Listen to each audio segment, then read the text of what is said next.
Your eyes do not deceive you. This is a Claymore video. Yeah, this video we're gonna strictly talk about the bombshell that Miria dropped in chapter 79 and as well as 80. Um, Man, we have a lot of stuff to talk about. I just want to say really quickly, like thank you guys, because like I know like a lot of you guys were kind of like reaching out to me saying, hey, like we would really be interested hearing you talk about Claymore again. And I kind of thought to myself, like, man, like I really missed this manga and these characters. And so yeah, I just apologize for the long wait. um so yeah, this is kind of gonna be the startup of Claymore videos again. I don't know how often these are gonna come out, obviously, because like I kind of do a lot, but I will definitely try my best to get these out in a timely fashion. But I also want to ask you guys, I need your help, because I also love doing live reactions. So I don't want these videos just to be like discussions like these and how the past like volume reviews have been. So I want you guys in the comments to tell me, is there any chapters in particular that you believe are worthy of live reactions, that like something really shocking or important happens that you would like me to react to? Yeah, just let me know in the comments. Yeah, obviously, I mean, I really hope it's not a lot, but yeah, if there is a couple that you feel like you would really like to see a live reaction to, then yeah, drop it in the comments below, because I would really like to do that. Because obviously, I'm going in this blind, so I don't know. Obviously, I don't know which chapters are going to be worthy of live reactions. Um, so yeah, let me know down below in the comments. But for right now, these are gonna be like little discussions until there's some chapters that you guys want me to react to. So yeah, let's talk about these two chapters, 79 and 80, because man, did Miria just out of the blue just drop some bombs for us, right? Now, first of all, this whole revelation begins with us coming to the aid of my girl Galatea, which I gotta say, man, it was kind of heartbreaking seeing her like in the current state that she is. Like, I know, we know that she wanted to kind of like seclude herself and kind of hide from the watchful eyes of the organization. Um, but man, just to see her like as a nun basically, and then by the end of this little battle in Radona, I think the city was, with no arms and both of her eyes, her blinding herself, just kind of seeing her in that state, even though she could still kick ass, she's still a Claymore at heart. But I don't know, just seeing her in that state kind of made me sad, man. Like, it's just like sure, the same Galatea is still there, but at the same time she isn't the old Galatea. I don't know, man. It was a weird feeling, just seeing her like that, because I would really like her to join the rest of the ghosts. um I don't think it's too late for her to try to regenerate her arms, but I'm pretty sure she had said that her eyes, it's far beyond repairing her eyes, so that kind of sucks. But yeah, so we're having this conversation with Galatea, and Maria kind of tells the group that basically the goal of the seven ghosts is to destroy the organization, right? But Galatea kind of argues that what would be the point of that? Like, even though sure we do hold grudges against the organization and they are shady as fuck, um, like we do have a purpose of disturb, like we are built to kill the Yoma to basically protect humanity, and if you take away the organization, then there will be no one to protect the humans from the Yoma, because what Galatea was saying, that naturally there will be a battle ensuing between the former Claymores and the new generation Claymores. And basically what she was saying was that it's, if you do end up wiping out the organization, then there will be no one left to protect the humans against the Yoma, which she is absolutely right in saying that. But us knowing Miria, she has definitely accounted for this, and she wouldn't put all of humanity in jeopardy for this, right? So she definitely has thought about this. So Miria kind of, and this is how I knew something big was about to happen, because Miria just says she kind of like laughs to herself, and she's like, okay, I think it's finally time to tell you guys, everything that I was able to find out through my investigations into the organization. And I was like, oh my god, what the hell is gonna happen? What the hell did she find? And so she talks about visiting this village where these people looked absolutely surprised upon seeing her, as if they had never seen a Claymore before. And they had also never even heard, never even knew what a Yoma was on top of that. And I believe this was a village not too far away from where the organization was located at, which definitely like piqued my interest. I was like, okay, there's definitely something fishy going on here. But then Miria gives out her little theory that, okay, Yoma are possibly created within the organization. Galatea, of course, comes at her like Galatea normally does, and she's like, "You have no proof of this. Like, where's your evidence of that theory? It's just a baseless theory." And Miria says that the evidence is something that each one of us is carrying right now. And she takes out her claymore, and she talks about that after all her battles, this claymore has never had a crack, it's never been damaged, it's never had a dent in it. Not once in all of her battles against Yoma. So she brings up the question that, don't you think that this is like like a little too good at killing Yoma, that it's a little too sturdy and solid for killing Yoma? So what if it's actually created for killing something greater than Yoma? In her curiosity, Miria then says that she's traveled all across this land in search for the minerals that comprise the Claymore itself, but she's been able to find literally nothing. So then she comes to the conclusion that maybe the Claymore is not of this land, but from somewhere else entirely. And in terms of the organization, they purposely blind, the Claymores and everybody else to believe that this is really like the only land that exists, but that couldn't be further from the truth. Because Miria says that there is a land beyond ours, that there's so much more to the world out there than just what we know. But it is not in a state of peace. Like in the lands that are beyond where they currently are always in a ongoing state of war. And so you have one side who are known as the Dragon Kin, who apparently have non-human comrades whose skin are extremely tough to cut through. So the other side, trying to combat this, they are, researching ways to try to kill the Dragonkin, and they're trying to find out ways of, try to turn the tide of favor, because, the Dragonkin and their comrades right now, it's basically a lopsided war right now. Like, it's totally in favor of the Dragonkin, unless the other side can find some sort of weapon to turn the odds in their favor. Which I'll also say that the other side of the war, it looks like the normal, black cloaked organization people that we see in this land, which is very interesting for what else Miria has to say.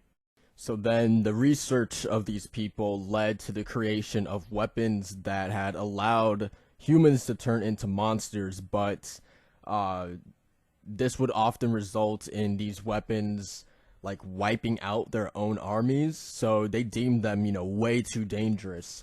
So as a result of that, they basically moved all of their research and put it on an island that was far away from the mainland, right? And it just so turns out that that island where all the research is on, where everything is basically like focused on, is the land where, the Claymores are and the organization is, and, where Claire, Miria, and Helen, and Denova, and everybody is at currently. She drops the bomb that, yes, this land that we are on is basically a laboratory for the sole purpose of making weapons strong enough to send back out to the mainland and take on these Dragonkin. For making these awakened beings, and that like blew my mind, dude. I was like, what? I was like, what? I had to like stop reading and like go to bed, dude. I had to sleep on it, man. Like it was like insane. It was absolutely insane. I did not expect it. I mean, obviously, I mean, yeah, we could have guessed, that the organization from day one have never been, who they've, true, like, what they've made themselves out to be. They've always been shady. They've always, chose to work in the shadows and stuff like that. Um, but yeah, man, just like learning about the fact, her theory about them creating Yoma, and then on top of that, just learning about, like, it was just like a snowball effect. It was just like one revelation after another. Like, so the fact about them creating Yoma, the fact that, that there's more land out there, then learning about the Dragonkin, learning about the true purpose of the Claymore, weapon itself, learning about the Claymore women themselves are all just, specimen in this laboratory, and all of these things, man. It was insane, man. It was so much. So yeah, let's talk about chapter 80, and then just, I guess, my overall thoughts. Maria also talks about these men who would be sent kind of behind enemy lines, um, to release their Yoki energies, but unlike the female claymores, who, if their Yoki energy would ever be released, at least they could suppress it and they could control it and kind of come back to Earth. These soldiers absolutely could not. Like, they would just go absolutely berserk, if the energy was to ever be released. And so it's kind of like, I wouldn't necessarily like say a good and bad thing, because these soldiers were ultimately able to kind of turn the tide of battle. Like, they were able to fight, at least on par with the Dragonkin, um and like hold their ground against them, and have an actual, like, fight with them. But of course it would come at the cost of, these soldiers' minds, because once they released their Yoki energies, they they wouldn't be able to come back from that. They could never return to being a normal human, after they release it. So it definitely came at a cost, for these soldiers. And I would think the organization would definitely want to find out a way to, that not to happen, and for these men to actually have somewhat control when they are in these states, to be somewhat conscious, and to have them, go back to being humans once these battles are over.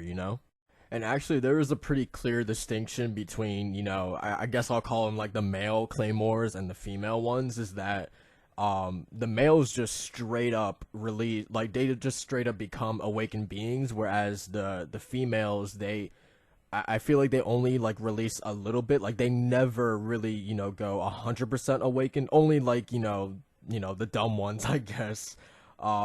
Claire has done it, but she's been able to come back from it. So it's extremely rare. It's a really rare case. But from what Maria is telling us, these soldiers on the Greater Land, they are fully going over the line. They are 100% becoming awakened beings, and that is why they can never come back from it. But now we kind of get into the whole Alicia and Beth situation, right? That Galatea brings up herself.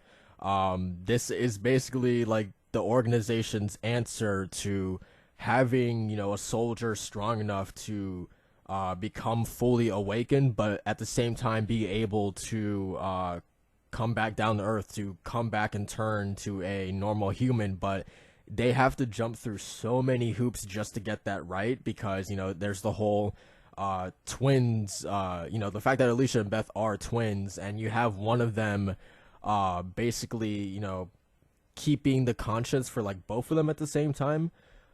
Like, for this to even work, one of them basically has to be incapacitated and has to control, the other one, while the other one is out there, fighting.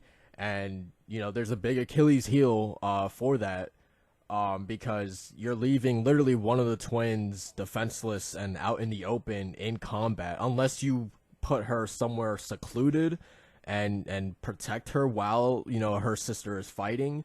That is a really big Achilles heel to this plan. So definitely the whole Alicia and Beth situation isn't perfect, but it is definitely proving that the organization is making small steps towards their goal, even though this is such a special case concerning these two. So it's going to be really interesting to see how the organization could possibly refine Alicia and Beth to make it, just a better plan where they could possibly have both of them fighting at the same time. Um, it's going to be really interesting to see how that plays out, or perhaps they find another two sisters that could be even better than Alicia and Beth. Rafaela and Luciella. If they weren't dead, that might have been a possibility. Although I don't think they were twins. Yeah, I don't think they were, but I don't know, something like that. It's gonna be really fascinating to see what they do exactly. Um, but yeah, I mean, I guess that's pretty much it. We also got a little cool sneak peek at Rocky, man. Like reminding me of Guts with that broadsword and the armor too. It was a really hype kind of entrance to see him with Priscilla on his shoulder. Them hunting down some Yoma. Um, some really really cool stuff, man. I'm really interested to see what has happened to him specifically over this time period, over these 7 years. Um, yeah, I'm really really interested to see what's going on there. Um, I was reading some comments on a YouTube video for these chapters, and some people were saying, it was a long time ago, but like people speculating could he possibly be like a male Claymore now, and I don't know, man. Like obviously we haven't seen. I don't think we've ever seen what a male Claymore has looked like. Do they go under the same rules as the female ones and stuff like that? Um, just in terms of their appearance with their eyes and their hair. Um, yeah, I don't know. So I mean, I got so many questions after this, you know, all these revelations that Miria has dropped. Also, just wanted to mention Galatea is going to be watching over Clarice and Miata, um, which is cool. That's fine. It's like I said earlier in the video, man. I really wish Galatea could join them on this journey, man. But I don't think it's gonna happen. But yeah, man. So I guess just one of my hopes is that we visit that land at some point. I would think so. Um, and also, I'm just curious as to how do, with all this being known now, in terms of the Dragonkin, where does that leave the creatures of the abyss? Because now to me, it seems like the Dragonkin are like the new targets or like the top of the food chain now. Um, Not to say that Eastleigh is gonna be weak or anything like that, but it just feels like now we have bigger fish to fry. So I really am curious. Um, like what is this gonna do for the creatures of the abyss in particular?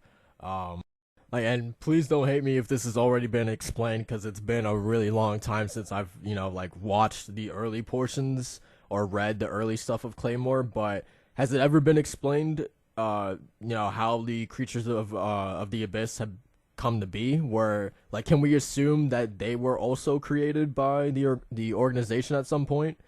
Um, yeah, can we assume that, or have they already explained this? I forget.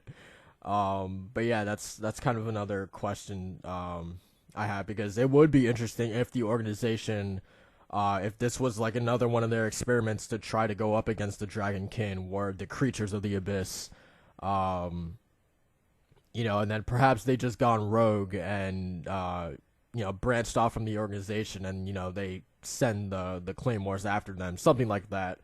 Um, yeah, I was just kind of thinking about that, but yeah, it's probably been explained and I probably just forgot. But so yeah, I mean, there's that too, and then I guess lastly, who helped Maria with attaining all this information as well? Because she did say that she wasn't alone in getting this information; she had help.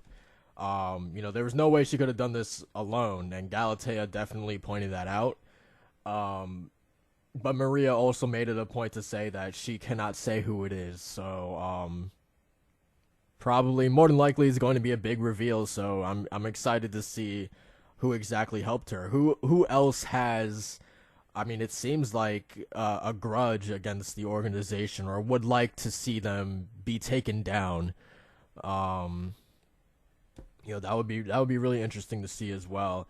But and then like another question is, I know Maria's grudge against the organization stems for, what happened to her friend and just how they've been using the Claymores and just, all the secrecy that is wrapped around the organization. But I have this feeling that at the end of the day, the organization just wants to kill the Dragon Kin. At the end of the day, we don't even know who's really, the good guys. Are the Dragon Kin, the good guys, or the organization on the mainland? Are they the good guys?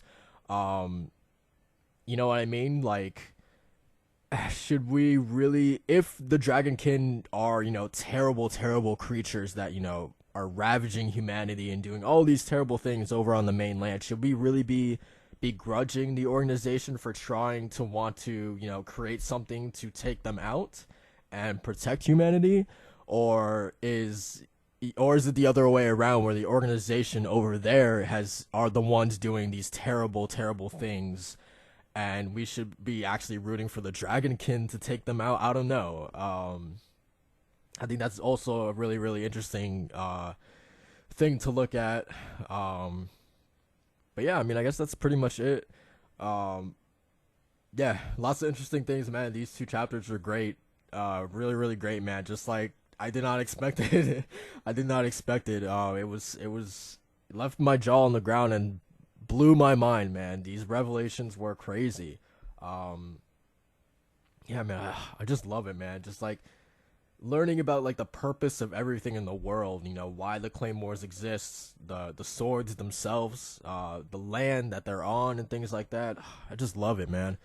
But yeah, that's pretty much it for this video.